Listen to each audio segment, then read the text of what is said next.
Ang paghahanap ng bahay ay hindi madali. Napakadaming considerations ang kailangan po natin dyan. Number 1, developer, the location, also the payment terms. Karamihan, this is payable lang in cash or with a huge spot down payment. But what if I told you na pwede po kayong bumili ng house and lot dito sa Ayala Land nang hindi magre-require ng malaking spot down payment? As in, no spot down payment.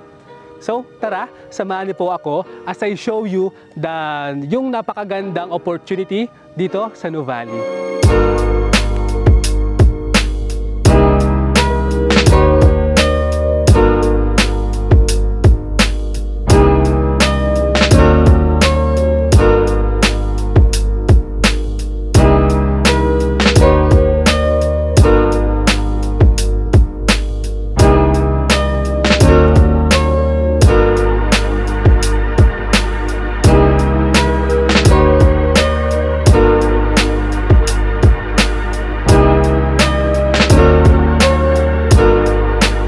Guys, good morning. This is Renz Pagiligan, the Estate Savvy, your trusted property specialist in this house. For today's vlog guys, I will show you one of the houses na we offer dito sa Nuvali na pwedeng no spot down payment. But before that, let me share with you a few details about our newest community, Crisela Nuvali. So, Crisela Nuvali. Crisela Nuvali is our newest pre-selling community dito sa Nuvali. It is located in Nuvali South. Guys, for the actual location of Crisela from the starting point of Nuvali, I will attach na lang po sa ating description yung ating latest na Nuvali Estate Drive Tour. Tsaka andun din po sa ating drive tour yung mga major updates dito sa Nuvali, so better to watch it guys. For the category, Crisela Nuvali is belong to the estates category. When we say estates po, in terms of the clubhouse, the amenity area, the main gate, also the roads and the parks, mas premium po yan compared po sa ating ibang communities dito sa Nuvali.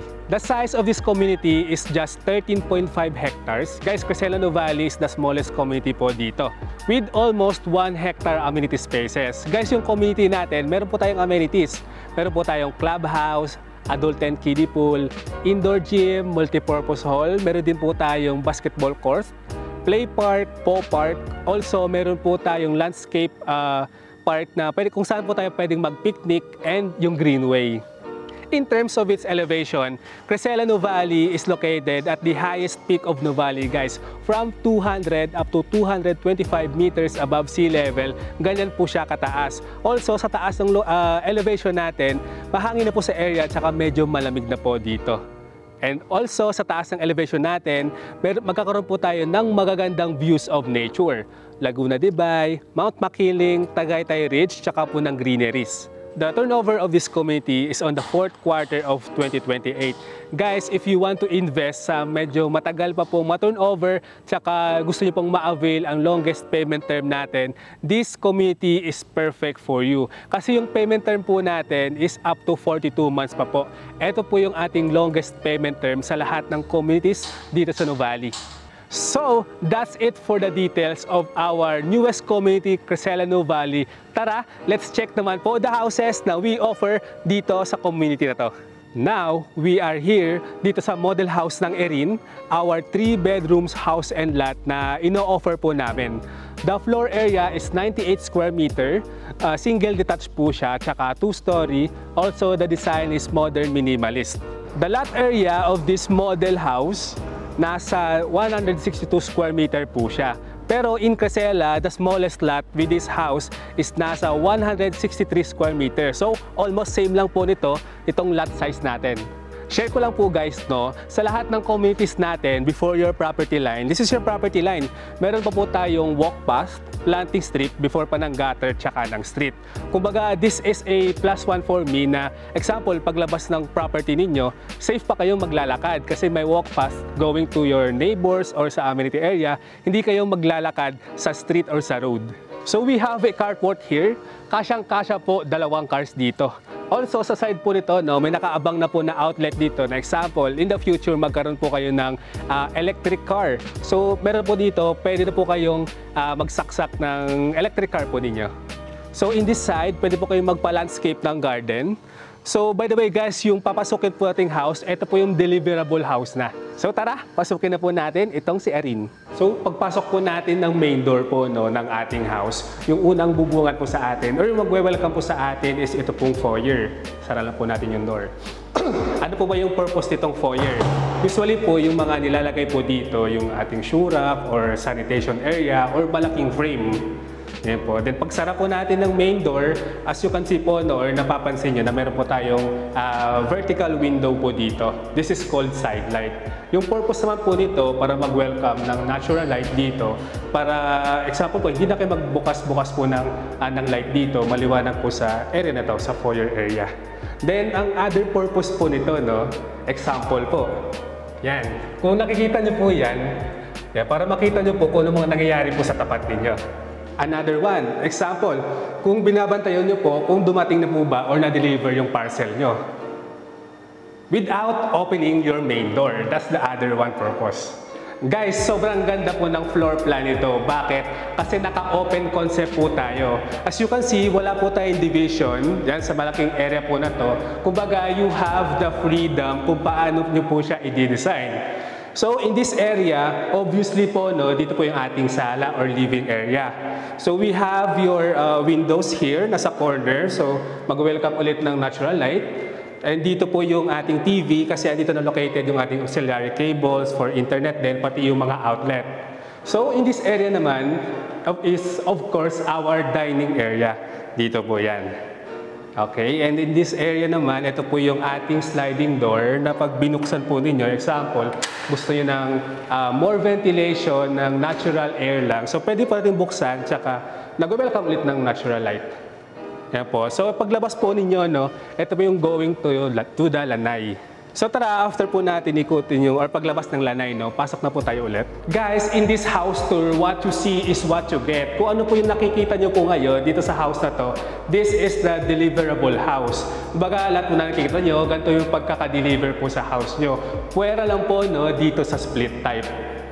Pero kung kukuha po kayo sa akin ng house and lot, itong split type, pwede ko po siyang ikabit guys, ikabit. Kumbaga, free of charge po siya, free of charge. Ako na pong bahala sa inyo. So tara, dito naman tayo sa ating isang side. So eto po, no, kinaganda rin po sa space na to kasi we have this kind of yung zero wastage space. Kumbaga dito po sa ilalim ng stairs, meron po tayong spandrel or stock room na rin po. Example, yung mga walis nyo po, dustpan or vacuum na rin, pwede na pong dito na po ilagay para hindi na siya nakakalat po sa bahay nyo, walang eyesore. Let's go, tara naman po sa ating kitchen.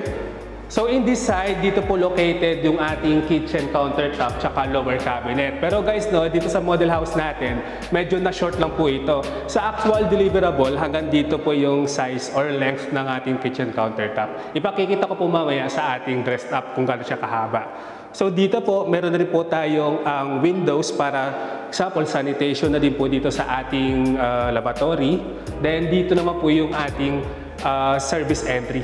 So dito na po tayo, no, yung ating service entry. Na example, if you have groceries, hindi na po kayo dadaan ng main door, kahit dito na lang po. So tara, tignan po natin. So guys, no, after nyo pong lumabas ng service entry, sa area po na ito, pwede pa ko kayo maglagay ng example dito ng inyong dirty kitchen. Tsaka dito sa likod, malawak po yung space. Ito na po yung magiging laundry area ninyo. Kasi naka-ready na po dito para sa gripo. Tsaka ito na po yung ating outlet. Naka-GFCI outlet na rin po tayo. Na example, dahil laundry area ito, once na mabasa yung outlet, nag-automatic shutdown yung power sa area po na to. For your safety na rin po. Tara, balik na po tayo sa house. By the way guys, dito sa kitchen, i-add ko lang po ulit. So dito sa kitchen natin, naka-GFCI na rin po yung outlet natin. Kasi ito, prone dito siya sa pagbasa or ng oil. So yun nga, pag nabasa, mag-automatic shutdown yung power sa area na to. So in this side, sa tapat ng kitchen, ito po yung ating utility room. Usually yung purpose po nito, sa ganito lang po siya maliit na space. Pwede po siyang pantry or mini working room or mini study room. Yan po yung purpose niya. So beside po nito, andito naman po yung ating common toilet and bathroom sa ground floor. So ito po yung deliverable natin. Yan po, mga premium brands naman na po ito. So hindi naman po siya palitin. Yung ano na lang po natin dito is i-improve na lang. Example, kung maglagay kayo ng medicine cabinet or ng partition dito. So tara, akit na po tayo sa taas. So habang inaakit po natin yung stairs, no, meron po tayo ditong additional na windows. Tsaka yung stairs natin is naka-wooden type po siya. So as we go up po, no, as you can see, more windows dito. Kasi this house is designed na maaliwalas. Kumbaga marami po tayong pagkukuhanan ng natural light. Para example, less power consumption. Mas makakatipid po kayo sa kuryente. So pagka-akit po natin, ito po yung flex area. Bubunga din po sa atin to. Usually yung ano lang po to, yung space po nito for mini study area or mini working area pwede rin. So pasok na po tayo itong ating bedroom 1. Yung space po nito, ano, yung area niya is standard area size lang po siya. Yan po. So sa space po na to, kasya po yung full double or yung queen. So dito po, naka-corner room po siya. So corner din po yung ating windows. So magkakaroon po tayo ng dalawang views. Also, dito po located yung lagayan ng ating window type aircon. So tara, let's go naman po sa ating second bedroom. Ito po yung ating hallway. Tapos ito po yung ating second bedroom. Yung size po nito, same lang po sa kabila. Kasi ito lang po yung ating windows dito. Yan po. Kasya rin po dito, full double up to queen. Tapos kayo na po bahala mag-design kung ano po, saan nyo po ilalagay yung cabinet ninyo. And yung location po nalagay ng window type dito po. So, yung ating namang common bathroom dito is ditong side po siya. Yung size po niya is same lang din po sa baba. Also, yung mga fixtures po natin ay premium brand din po siya. Same lang din po yung sa baba. So tara, punta na po tayo sa master's bedroom. So now guys, this is our master's bedroom. As you can see po, no, ang lawak po talaga ng space niya. Kasya po dito hanggang king size. So sa windows po natin, ito po siya. Ang dami itong windows, 1, 2, tsaka meron din po tayong balcony. Kumbaga marami tayong views. Usually po, no, yung dito po sa master's ay yung mga parents po talaga. So yun po, additionally, meron tayong balcony na example. Yan po. Kinagandaan nito kasi kitang-kita mo yung mga views natin tsaka yung in and out ng bahay mo. Pwede ka rin dito having a tea or coffee habang minamasdan mo yung nature. Guys, yung next natin, no, check naman po natin yung katabi nating model house. Ito po, dressed up na ito. Same sa size ng house na to. May yun po, dressed up po siya. May mga furnitures na for you to have an idea kung paano po siya lagyan. Basta idea lang po for your future reference. So tara guys, pasukin na po natin itong dressed up house natin. Yun. So welcome guys sa ating dressed up house. So dito po, no, as you can see, yung ginawa nila dito sa foyer is cabinet pero semi-shurak. Pwede po kayo maglagay dito. So tinatanggal. So yun po, in this area, as I was saying kanina po, no, ito po yung ating sala or yung living area. For example po, gusto yung, if you want makipag-bonding sa family or mga visitors po kayo, pwede po dito. And ayan, dito po yung ating TV. Yung design ng house natin is modern Filipino eclectic. So lahat po ng mga furnitures natin is may touch of rattan for Filipino po siya. So ayun, in this side, naglagay po tayo ng curtain sa sliding door. Sa ating namang dining area, 6-seater. Yan po, kasya po ang 6-seater. So tara, sa kitchen naman po tayo. So as I was saying po kanina, no, yung ating haba ng kitchen countertop hanggang dito po siya. 'Di ba kanina po medyo short lang po yung kanina. So hanggang dito po siya.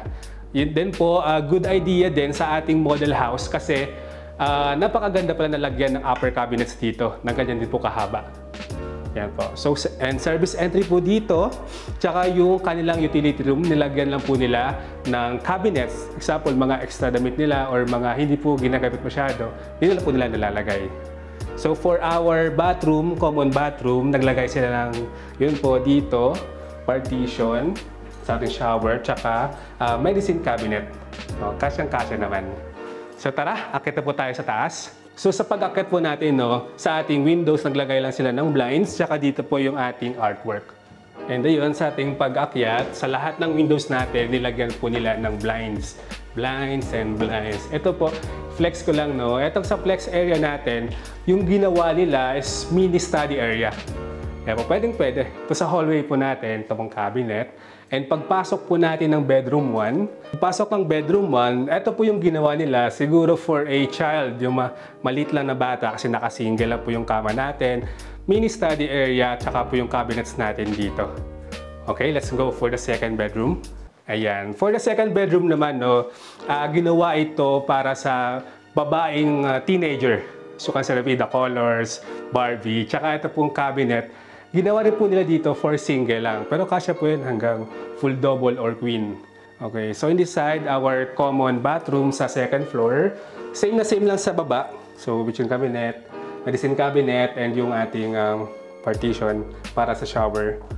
Okay, so ito na po yung ating master's bedroom.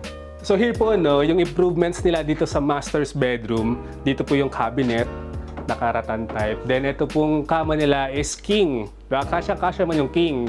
Meron pa tayong cabinets dito, tsaka TV, di ba? Ganun po kalawak yung ating master's bedroom. Tsaka ito pong sa balcony natin, kumbaga optional naman po siya kung maglalagay pa kayo tayo dito ng mini chair or mini table. So, that's it for our 3-bedroom house tour. Guys, if you want to avail the 3-bedroom house and lot, it ranges from 14 to 15 million. Pero don't worry guys, hindi nyo naman po ito babayaran ng buo. But if you want lang po na, if you want to pay it in cash, biggest discount po yung maa-avail ninyo.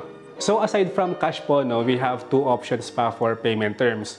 The total down payment is 25%. This is payable in 42 months. And the remaining balance of 75% is payable on the 43rd month. It's either through cash or bank financing. So, for the option 1, this is with 10% spot down payment. Guys, kung gusto mong etong payment term, meron naman po tayong discount para dito. The other 15% is payable in 42 months and the 75 remaining balance is payable on the 43rd month. Same po, either cash or bank financing. So guys, eto na. Kung gusto nyo mag-avail or mag-purchase ng house and lot na gusto nyo wala kayong ilalabas na malaking spot down payment, option 2 is the perfect payment term for you. The whole 25% is payable in 42 months. No spot down payment po ito Talagang monthly amortizations lang or monthly payments. Then the remaining 75% is due on the 43rd month. It's either you pay it in cash or pay it through bank financing. Guys, sobrang limited lang po yung mga house and lot na pwede po na no spot down payment. So if you want to secure one, just message me to my Facebook page, The Estate Savvy Property Specialist in Nuvali, or just message me to my Viber, WhatsApp, or iMessage at 0917-140-5564. Guys, now is the best time to invest in Nuvali habang manageable pa po yung prices. And here in Ayala Land Community, the top real estate developer in the Philippines. That's why I chose the developer over location. Bakit? Let's have an example. What was Makati before? You know Makati, right? Where many multinational companies, banks, embassies, luxury residences, and high-end malls are located. But again, what was Makati before? Makati was a swampland. Ayaw ng mga tao dito before. It wasn't the best location, but nung nakitaan ang potential ni Ayala at dinevelop ito, what did Makati become? It became the country's premier business and financial capital. Diba? Ganun kaganda ngayon si Makati. Also, Makati is now one of the best and one of the priciest real estate location in the Philippines. Ganyan po siya kataas po ngayon. So, once na bumili po kayo ng condo po dyan, parang bumili na rin po kayo ng house and lot dito. Let's have another one. What was BGC before? It was a grassland. Ano po siya? Dati rin po siyang army camp or military camp. Was it the best location? No. At nung na-acquire ni Ayala ang BGC area at dinevelop ito, ano ngayon ang BGC? Same with Makati. The best and one of the priciest real estate locations in the Philippines. So, is it the location? No, it is the developer. Gumaganda ang isang location pag dinedevelop ng isang Ayala Land. That's 100%. So, this is it. If you want to be updated in Nuvali, please do subscribe to my YouTube channel, The Estate Savvy, and kindly hit the notification bell. Also, meron din po tayong Facebook page, It is the Estate Savvy, your property specialist in Nuvali. So again, this is Renz Pagiligan, the Estate Savvy, your trusted property specialist in the South here in Nuvali.